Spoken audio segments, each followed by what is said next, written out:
it was a crime in Iraq, and Gaza is also a crime. And it's a great question, and like you, I've thought long and hard about the analogy with the Iraq War on multiple levels. The lies that were told getting into the Iraq War, similar lies that were told about Gaza, about beheaded babies, and some of the propaganda that was laundered through quote-unquote liberal media, WMDs, etc., on the sheer level of suffering that was inflicted on a place in the Middle East, some faraway place that most Americans, Brits would struggle to find on a map. And of course, as you say, the legacy, the political fallout, where everyone at the time backed it blindly, jingoistically, emotively, and then slowly started edging away from the scene of the crime. And it was a crime in Iraq, and Gaza is also a crime.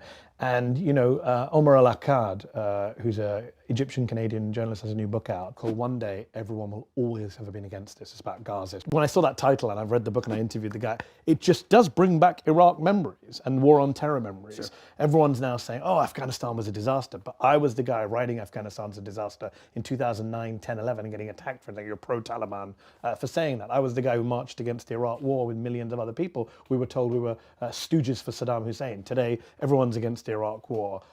So I do think in years to come, if we have a future, historians will look back and say a bunch of people in the West were on the wrong side of a genocide. And I think they will regret having been on the wrong side of history on this one. I just don't think you can defend what people have done to enable this genocide, be complicit in this genocide, from the President of the United States to media owners, to journalists who didn't say a word about their fellow journalists in Gaza being killed at record levels. I think a lot of people, if they have any shame whatsoever, and the problem is we have a lot of shameless people these days who you can't shame, and I'm not concerned about the right-wingers, because they are shameless.